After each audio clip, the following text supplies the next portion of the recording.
네, 간밤에 있었던 이슈들을 키워드와 함께 살펴보는 시간입니다. 애프터마켓 시작합니다. 오늘도 김태수 미국 세무사와 함께합니다. 세무사님 안녕하세요. 네, 안녕하세요. 네, 반갑습니다. 자, 오늘도 세 가지 키워드 저희가 준비를 했고요. 첫 번째 키워드부터 확인해 보도록 하겠습니다. 첫 번째 키워드는 개선되는 경제 지표들입니다. 미국의 국기와 경제 지표를 뜻하는 걸 보니까 아마도 GDP 얘기부터 조금 나오지 않을까 싶은데요. 세무사님, 경제 지표 어떤 부분들이 많이 개선이 됐을까요? 네, GDP 성장률을 비롯해서 여러 가지 경제 지표들이 굉장히 많이 발표가 됐습니다. 그런데 다들 대부분 굉장히 호조로 보이는 그런 모습을 보였습니다. 지금 상무부가 10월 달부터 12월 달까지 생산된 상품과 서비스를 합계한 그 4분기 국내 총생산 GDP가 얼마나 성장을 보이고 있는가를 발표를 했는데 2.9% 증가했다고 발표를 했습니다. 다우존스에서 조사한 게 한 2.8% 예상을 했었죠. 그리고 그것보다 이제 좀 높이 이제 나타난 거고, 성장률이 3분기에 3.2%였는데 그것보다는 조금 줄었지만 그래도 굉장히 좋게 평가가 내려지고 있습니다. 거기에다 이제 소비 지출 약 한 68% 정도 지금 차지하고 있죠. 전체 GDP의 68% 차지하고 있는데 이게 같은 기간 동안에 2.1% 증가하는 모습을 보였습니다. 물론 이제 전에보다는 조금은 하락했지만 그래도 여전히 긍정적으로 평가가 되고 있는 모습이고, 4분기 개인 소비 지출 물가 지수, 요게 이제 3.2% 상승하면서 예상치에 부합하는 모습. 하지만 3분기에 4.8%였다는 걸 생각하면 굉장히 물가가 크게 하락하고 있다, 이렇게 평가가 됐고요. 도매 재고 같은 경우에도 예상치가 0.4% 증가한다고 예상을 했었는데 0.1%의 증가에 그치면서 그래도 소비가 견고하다라고 그렇게 긍정적으로 평가가 내려졌습니다. 신규 주택 같은 경우에도 판매되는 게 마이너스 2% 하락할 것으로 예상을 했었는데 그게 2.3% 증가하면서 굉장히 좋게 그렇게 나왔고요. 그리고 신규 실업수당 청구 건수는 지금 18만 6천 건으로 다시 또 감소하는 이런 모습 보였습니다. 내구재 주문이 사실 좀 크게 증가를 했어요. 근데 이게 굉장히 좋은 건가라고 봤더니 실질적으로 봤더니 이제 항공기 쪽에 수요가 몰리면서 증가해가지고 시장에는 큰 도움을 못 되는 상황이 되었습니다. 어쨌든 지금 미국 경제가 마이너스로 갈 거다, 침체로 갈 거다, 지금 이런 상황에서 2022년도 12월 달 경제 지표들이 굉장히 견고하게 그렇게 마감을 했습니다. 알겠습니다. 이렇게 여러 개의 경제 지표가 나왔는데 보통 이 정도면 한두 개 정도는 좀 부정적인 이슈가 있어줘야 되는데 너무 다 좋게 나오니까 이게 또 좀 불안합니다. 세무사님, 이거 경기 침체, 우리 어떻게 준비를 해야 될까요? 오는 건가요, 경기 침체? 네, 지난밤에 굉장히 긍정적으로 지표들이 나왔음에도 불구하고 지금 전문가들은 경기가 여전히 침체로 가고 있다, 이렇게 지금 얘기를 하고 있습니다. 그 배경으로 나오는 게 올해의 금리가 공격적으로 연준이 5%를 넘길 것이다, 지금 이런 예측들이 있고요. 지금 아직까지는 체감되지 않지만은 그게 상반기 중에 실질적으로 체감이 되면 본격적으로 경기가 침체가 된다, 이렇게 얘기를 하고 있고, 거기에다 또 2월달, 3월달 예정돼 있는 FOMC에서도 25bp 정도 인상을 추가적으로 할 것이다라고 되고 있기 때문에 이런 부분들이 부담이 되고 있습니다. 그리고 또 하나는 주택 시장이 지금 신규 주택 판매는 좀 좋게 나왔지만 주택 전반적으로 건축 허가나 이런 것들이 1년 전보다 30%나 감소하고 있기 때문에 주택 시장이 잘못하면은 부동산 쪽이 경기를 끌어내리는 역할을 할 수 있다, 이렇게 지금 평가가 되고 있습니다. 그리고 최근에 지금 실적 시즌이 계속되고 있는데 레피니티브에 따르면 지금 S&P 500 기업들 한 20% 정도가 실적 발표를 했어요. 근데 문제는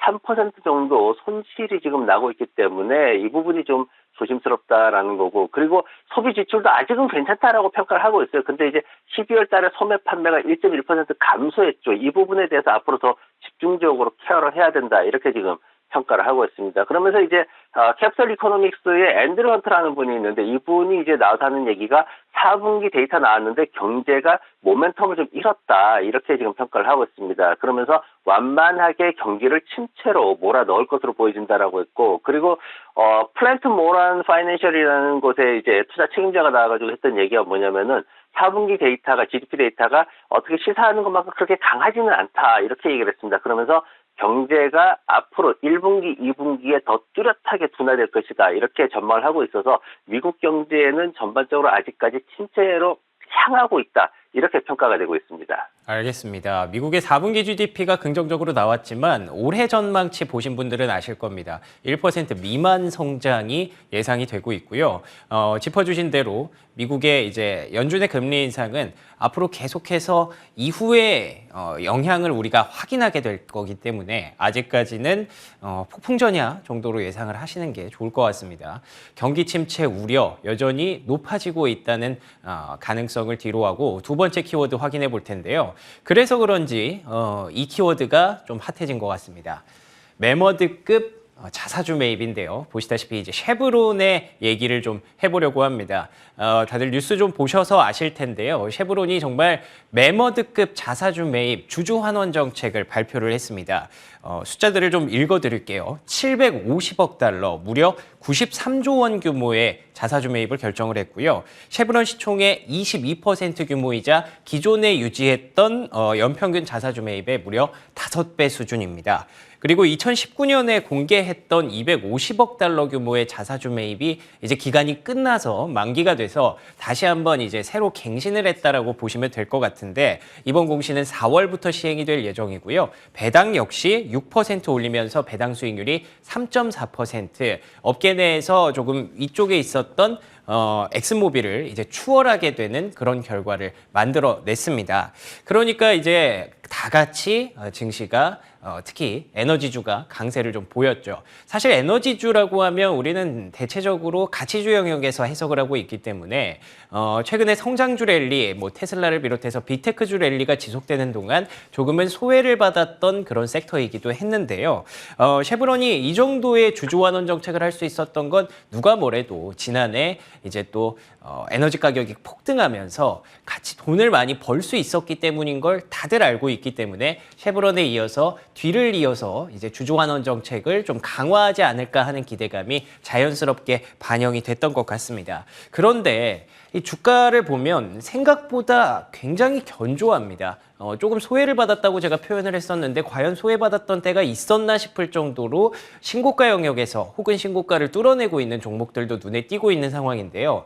만약에 올해 유가가 이미 많이 떨어져 있고 앞으로도 계속 떨어진다면 이 주가를 다시 한번 설명할 수 있을 것인가에 대한 고민이 좀 생기죠. 그래서 두 가지 변수를 한번 꼽아봤습니다. 일단 첫 번째 변수로는 역시나 유가입니다. 지금 일단 쉐브론이 이 정도의 주주 환원 정책을 결정할 수 있었던 계기는 유가가 특히 브렌트유 기준으로 아직까지 80달러대에 머물러 있고요. 장기적으로 이 80달러대를 유지할 것이다라는 전망을 내놓고 있는데 이게 사실 이번 자사주 매입 정책에 만기가 없습니다. 그 부분을 뱅크 오브 아메리카에서 지적을 하면서 그렇게 된다면 만약에 여기서 유가가 조금 떨어질 경우에 과연 이 자사주 매입 정책을 유지할 수 있을 것인가에 대한 보장을 할 수가 없다라는 게 첫 번째고요. 그리고 두 번째, 정책적인 부담감이 좀 있을 것 같습니다. 규제 부담감인데 바이든 대통령이 하지 말라고 했거든요. 이번에 에너지 기업들이 이렇게 돈을 많이 벌어서 그런 거에 대해서 자꾸 횡재세 얘기를 하고 있죠. 세금으로 돌려주지 않고 자사주 매입을 자꾸 하는 것들에 대해서 굉장히 불만을 갖고 있었고 이미 그런 걸 하지 않았으면 좋겠다.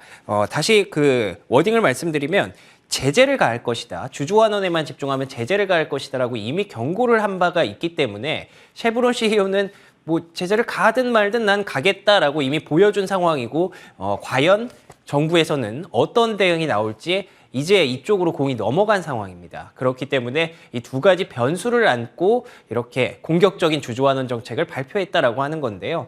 그런 건 모르겠고 일단 주가는 오릅니다. 에너지주에 대한 관심도 높아지고 있고요. 세무사님, 이 에너지주에 대한 투자 전략을 어떻게 우리가 좀 정리해 보면 좋을까요?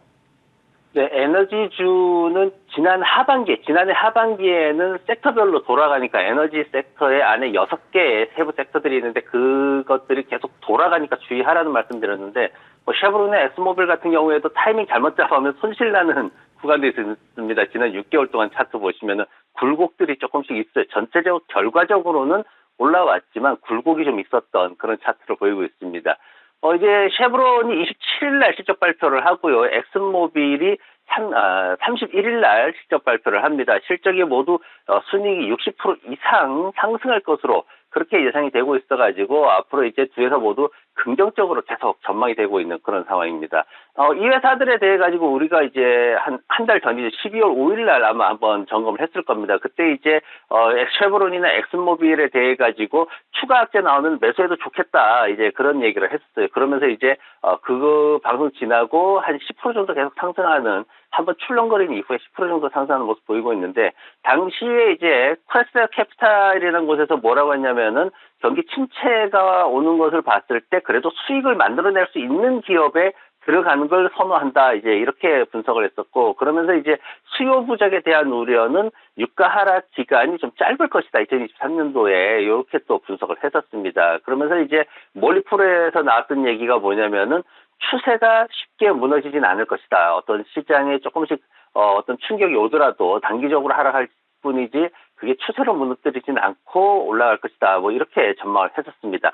이 의견이 한 달 전에 이 의견이 지금 현재도 지속됩니다. 특히나 여기에 지금 중국의 리오프닝 관련해 가지고 본격적으로 중국 쪽에서 생산이 늘기 시작하면은 수요는 더 늘어날 것으로 그렇게 전망이 되면서 유가 전망치 자체가 지금 에너지 정보청에서 미국 에너지 정보청에서 내놓은 유가 정보를 보면은 전망치 자체가 2023년도에 77달러 평균으로 유지할 거다라고 예상하고 있고 2024년도에도 배럴당 72달러를 유지할 것이다. 지금 이렇게 예상이 되고 있거든요. 그러다 보니까 유가 자체가 안정되면 이 기업들의 수익 자체도 안정되기 때문에 이런 부분들에 대해서 굉장히 긍정적으로 많이 평가를 합니다. 하지만은 실질적으로 투자에 있어가지고 시장에 있어서 긍정적으로 보는 건 맞는데 하지만 이게 개인들이 어떤 기술주나 이런 것들과 비교해서 경제 성장이라는 그런 국면을 맞이했을 때 더 이상의 고수익을 추가할 수 있는가는 좀 다른 얘기가 됩니다. 그래서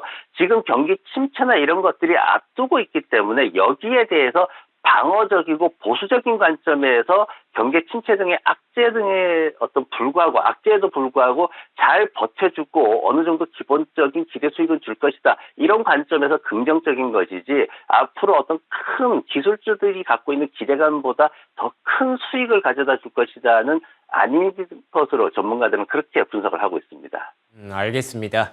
방어적인 관점에서 긍정적인 시각, 그러니까 수익률은 여러분이 기대하는 것만큼 크지 않을 수 있다라는 거 염두에 두시고 조금 시장이 불안하다 싶으신 분들은 그래도 수익을 낼 수 있는 에너지주에 관심을 가져보시는 정도로 정리를 해보도록 하겠습니다. 자, 그러면 마지막 키워드 확인해 보도록 하죠. 세 번째 키워드는요.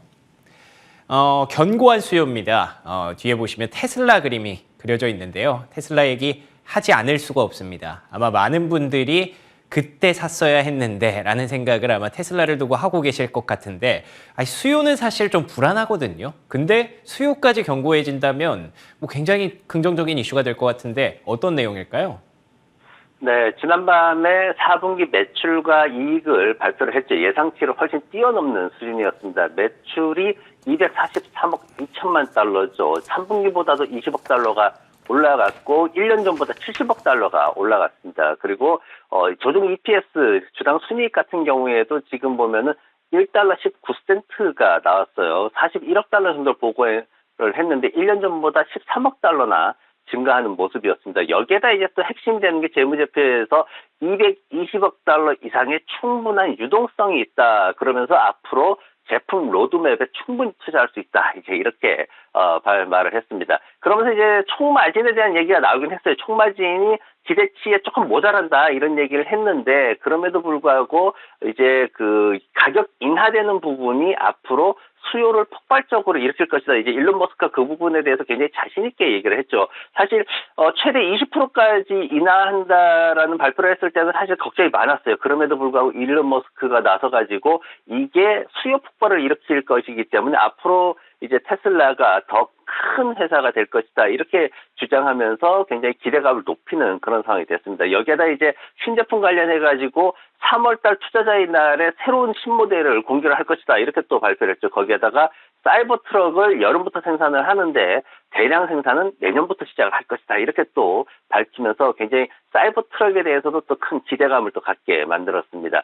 이날 사실 그 이미지 메이킹이 굉장히 좋았어요. 테슬라의 CEO로서 그동안 너무 트위터에 집중되면서 너무 그냥 말만 앞서는 거 아닌가라는 이미지가 강했기 때문에 CEO 교체설까지도 나오고 막 그랬었는데 이 부분에 대해서 이미지 메이킹을 굉장히 잘했습니다. 괜히 초췌한 모습으로 나와서 말투도 그동안에 좀 까불까불하는 그런 말투가 아니라 굉장히 어눌한 말투를 쓰면서 자신이 정말 세상에서 가장 일을 많이 하고 있다는 듯한 그런 이미지 메이킹하는 모습을 보였는데 지금 보면은 그러면서도 이제 중국 쪽에서 좀 경쟁이 밀리는 거 아니냐 하는 우려가 있었는데 사실 BYD 같은 경우에 워런 버핏이 밀어주고 있거든요. 그 회사의 실질적인 데이터로는 판매가 밀리고 있어요. 그럼에도 불구하고 자신들은 똑똑하게 일하면서 이기고 있다라고 강하게 이제 주장을 하면서 시장에서는 전체적으로 투자자들이 테슬라 주가가 지난번에 바닥을 친 게 확실하다 이렇게 좀 긍정적으로 예상하면서 신뢰를 갖고 베팅을 하고 있습니다. 알겠습니다. 이미지 메이킹을 잘했다는 게 굉장히 인상적이네요. 하드워커로서의 모습, 오랜만에 테슬라 CEO로서의 모습을 좀 보여준 것 같은데 시장에서는 이번 테슬라 실적 어떻게 평가하고 있나요?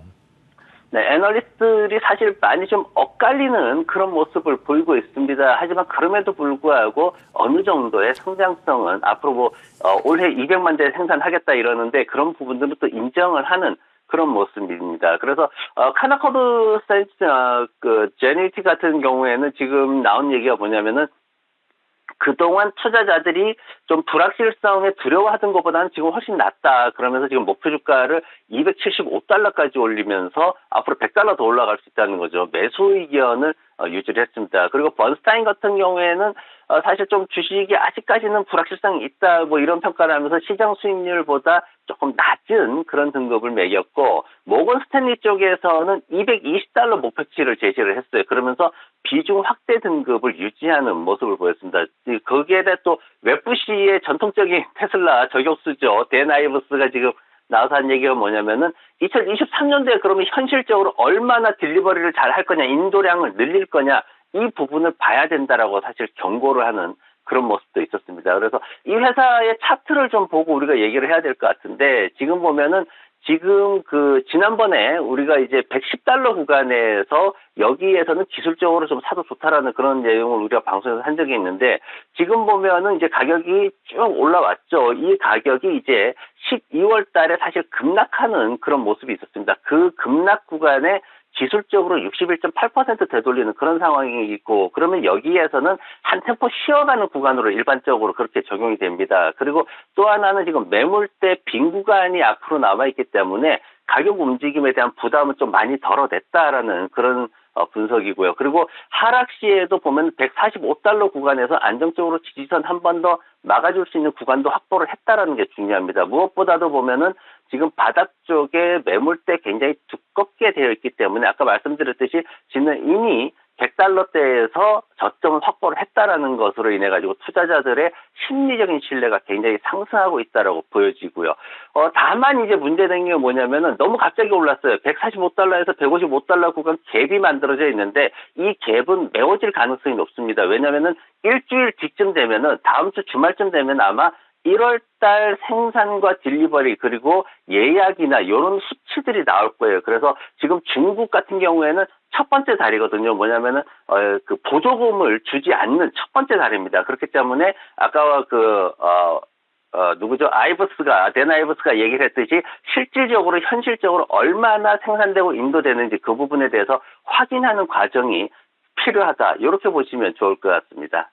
알겠습니다. 테슬라가 어느새 61.8% 올랐습니다. 예, 그러면 이제는 차트를 봐야죠. 기술적 분석도 분명히 필요한 구간이라고 보여지고요.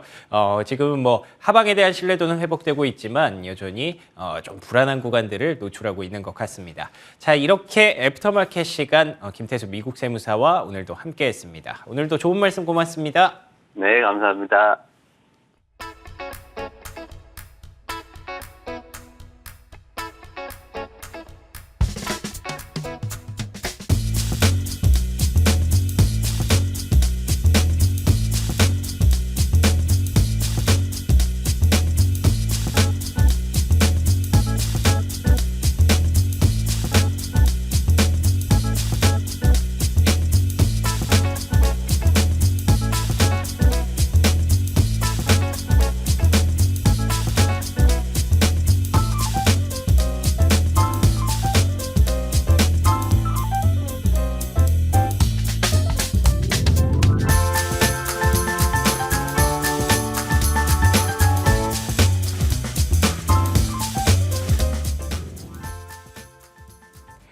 현재 시간 1월 26일 목요일장 마감 상황 전해드리겠습니다.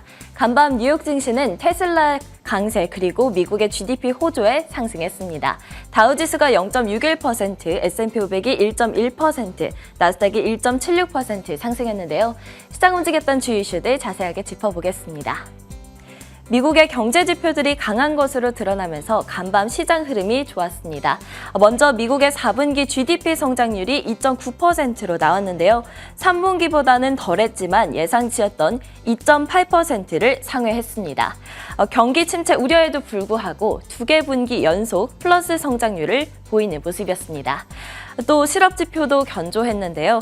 신규 실업수당 청구 건수가 18.6만 건으로 예상치를 하회했습니다. 주요 빅테크 기업들을 중심으로 대규모 감원 소식이 끊임없이 나오고는 있지만 그럼에도 불구하고 고용은 여전히 탄탄하다라는 겁니다. 이번에 섹터 종목별 흐름 확인해 보겠습니다. 대부분의 섹터가 강세를 보인 날이었습니다. 필수 소비재 그리고 화이자와 머크 등 헬스케어 섹터가 소폭 약세를 보인 것을 제외하면 대부분 상승세를 보였는데요. 에너지 섹터의 흐름이 가장 강했습니다. 엑소모빌, 쉐브론이 3에서 4%대의 강세를 보였고요. 마이크로소프트, 애플, 그리고 구글과 메타 플랫폼 등 빅테크주들의 흐름이 좋았습니다. 그리고 마지막으로 테슬라가 약 11% 넘게 상승하면서 아주 강했습니다. 종목별 이슈도 자세히 확인해 보도록 하겠습니다. 전날 장마감 후 실적을 발표했던 테슬라 소식부터 확인해 보겠습니다. 테슬라는 거의 11% 가까이 상승했습니다. 테슬라가 역대 최대 분기 순이익을 달성하고 일론 머스크 CEO가 올해 실적에 자신감을 보이면서 기업 실적에 대한 우려가 다소 완화된 건데요. 테슬라의 분기 순이익은 시장의 예상치를 웃돌았고 매출은 예상치와 비슷한 수준을 보였습니다. 일론 머스크는 공급량 차질이 없다면 올해 200만 대가량의 차량을 생산할 수 있을 것이라고 언급하기도 했습니다. IBM도 테슬라와 마찬가지로 어제 장마감 후 실적을 발표했습니다. 소프트웨어와 인프라 부문의 실적 호조세에 힘입어서 매출 성장이 10년 만에 최고치를 찍었는데요. 하지만 주가는 약 4.5% 정도 하락한 채 마감했습니다. 직원 3,900명을 감원하겠다고 밝힌 점이 영향을 준 것으로 보이는데요. 최근 들어서 수많은 미국의 빅테크 기업들이 대규모 정리해고 바람이 불고 있는 가운데 IBM도 이를 피해가지는 못한 겁니다. 라스베이거스 샌즈는 부진한 실적을 발표했지만 6%가량 상승했습니다. 역시나 전일 장마감 후 실적을 발표했었는데요. 예상치보다 밑도는 결과를 발표했죠. 하지만 마카오 재개장으로 인해서 향후 기업 전망이 긍정적일 것이다 라는 분석이 쏟아져 나오면서 주가는 상승 탄력을 받았습니다. 쉐보론은 대규모 자사주 매입 계획을 발표한 이후 약 4.86% 상승했습니다. 약 750억 달러, 그러니까 시가총액의 22%에 달하는 만큼의 자사주 매입을 결정한 겁니다. 연평균 자사주 매입액의 5배인데요. 배당금도 늘리기로 했습니다. 전분기보다 6.3% 늘려서 지급하기로 했는데요. 이렇게 대대적인 주주 환원책을 공개하면서 주가는 고공행진을 보이고 있습니다. 다음은 국제유가 확인해 보도록 하겠습니다. 국제유가는 중국에서의 수요가 강할 것이라는 낙관적인 전망과 함께 미국의 GDP가 호조를 보이면서 상승했습니다. 현재는 약 1.17% 올라서 81달러 선에서 거래되고 있습니다. 지금까지 뉴욕 증시 마감 시황 전해드렸습니다.